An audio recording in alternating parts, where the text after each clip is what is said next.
Okay, so here I am in Sully, which is a small place just outside of Penarth in South Wales, at what happens to be termed the Vale of Glamorgan classic car show.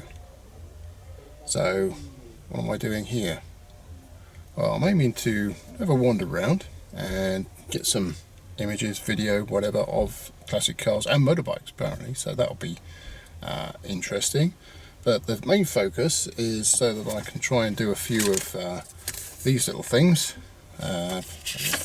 Ford Capri, Vauxhall Weaver, Imp, which I did, BMW 320, I don't know if that's classified as a classic yet, but also there's Escort XR3, Triumph TR7, so, and you won't see any of those, that's for sure, but that's a Chrysler Alpine. I had one of those as a kid.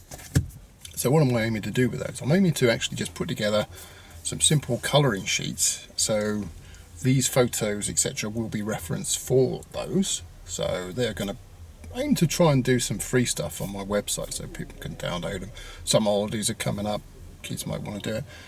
And plus we're getting to the point now where a lot of these classics, some of them are still rusting away and they might disappear over the next few years. They're never going to be made again, so get a chance to go out and grab some clips and photos and what have you and see what we can do. But I think it's just starting to rain again, which is typical. It's Wales, so when it stops raining I'm going to hop out of the car because I've only got shorts and t-shirt on, so I'm going to get drowned, which is my own stupid mistake, and go from there. In all, there are about 400 cars at this event, which kind of shocked me, but I can kind of believe it because the field was actually full. This example was a nice shiny TR6, Triumph TR6, and it was in very good condition, I have to admit. And that's a 1973, 72, 73, looking at the number plate. The silver on black ended in 1972. So that's a nice straight 6N engine. Then not far away was a nice Triumph Stag, and this was another one in nice condition. I also liked the Stag, always have liked the Stag from when I was even very young. Just felt like it's almost like a gentleman's car, a nice plush sort of car. Shame about the engine, the original one, but hey ho. So yeah, so the next one we're following on to after the Stag, you can see there were lots of cars there. It was this huge Chevy. Now, it must cost a fortune to run this thing, and I don't suppose you use it very often, but this is a Chevrolet Impala, which it was huge. You would never fit it in an ordinary parking bay, I don't suppose, for one instant. Loved the colour, loved all the chrome work. It's one of those sort of classic icons of American cars, really. The interior with those nice bench seats, they're pillarless in the middle. As I say, all the chrome there. Imagine trying to polish that up. That dashboard, just so iconic of the 60s. And I love the logo as well. Just that's a really classic kind of logo. Now, this is a nice Triumph. I was just caught by all the chrome work on there. Definitely someone have to polish that up and keep that in fine fettle. Now, obviously, a lot of these cars actually just live in their garages and get used at weekends, that kind of thing, which is fine, really. This one in particular, the suicide doors, the doors that open backwards. So if you were moving along and you happen to hit the wrong thing, the door could fly open and suck you out. That's why they're called suicide doors. The dicky seats in the back, which are only designed for kids. I don't think I'd want to put any kids in there. It didn't look that comfortable. Nice chrome wheel trims. As I say, there was a lot of people there. It was good that it wasn't raining, so it was well attended. And then you've got this lovely Rover here, 3.5S with a V8 engine in it. And you can see all the attention to detail in there, doing the tyres black. And the guy actually opened the car up for me, which was nice, so I could get a nice clear shot of the inside. And you've got all these like classic details on there of the sort of pillar rear lights. Say the sort of gentleman's interior, shall we say, those nice leather seats, well worn. Next to it we had a 1725 Sunbeam Rapier. I think that's 1967, I think, on a G plate.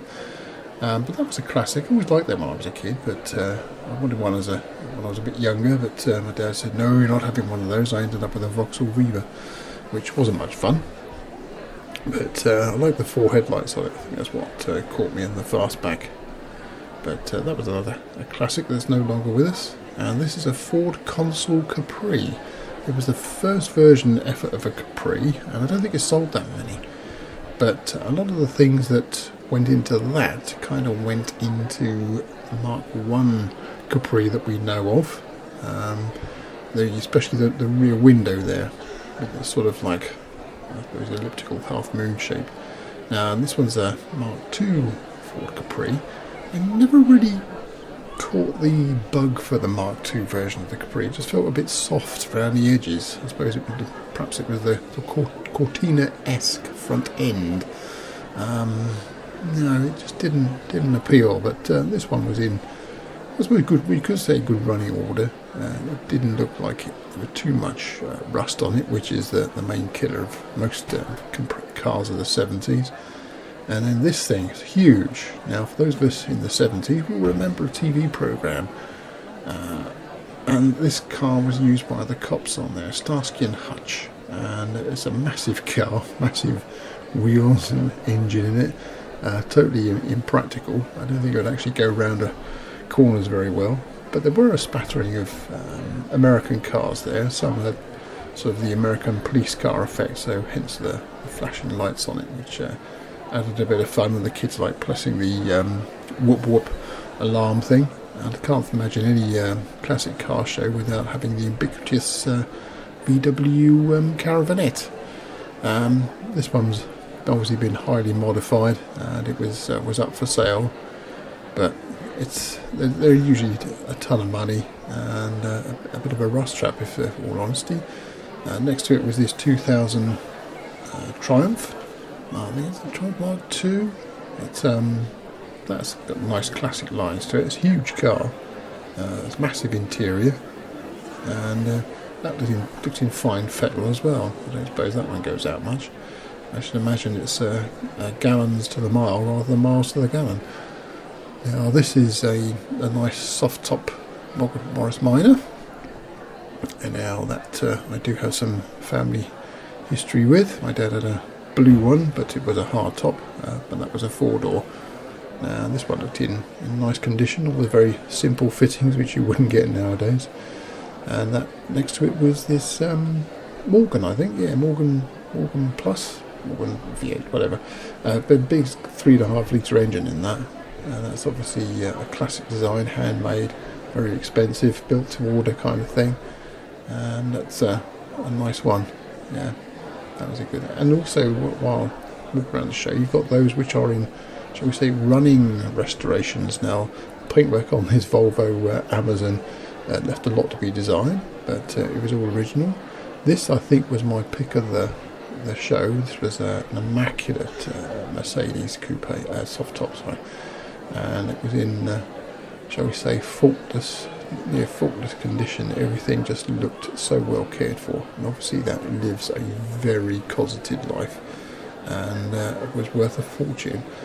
The dreaded TR7 there, which had a number of issues relating to strikes when they were building it, an engine that overheated. The first group went to America and they were hard topped, and then finally they got their act together and built a soft top version.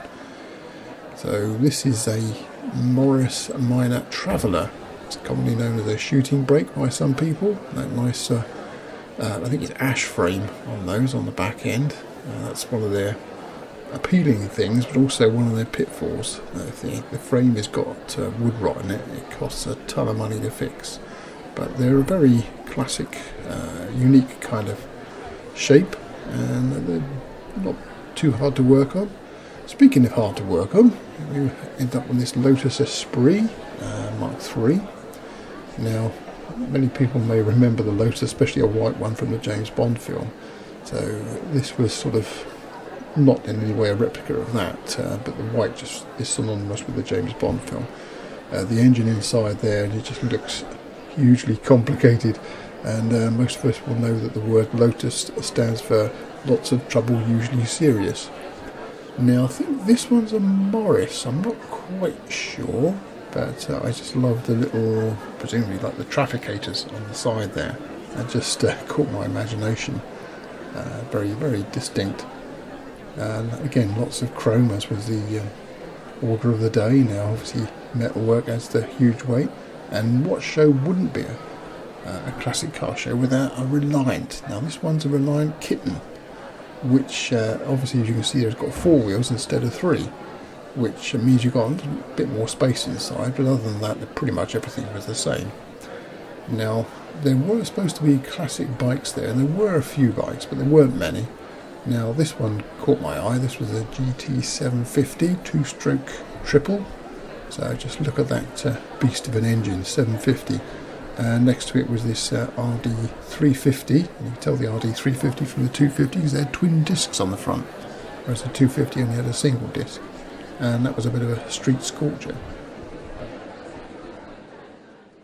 That was okay an event. I just moved the car because just as I got back, people got back in the car next to me and they're yakety or whatever.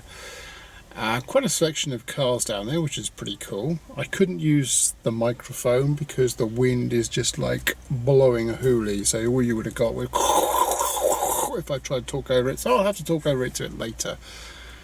But in general, cars from 50s, 60s, 70s, 80s, 90s as well. There's a couple of 90s cars in there, so quite a good mix for the people who are here.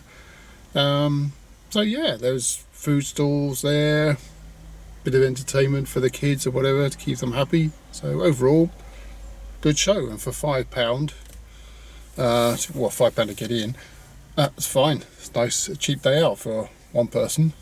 Probably not so much if there's a family of 4, but hey ho, that's the way the cookie crumbles. So I'm going to sign off now because I've got some editing to do. Hopefully I've got lots of little bits of video, photos, which I'll put together in a video, and you should be seeing that before you've seen this.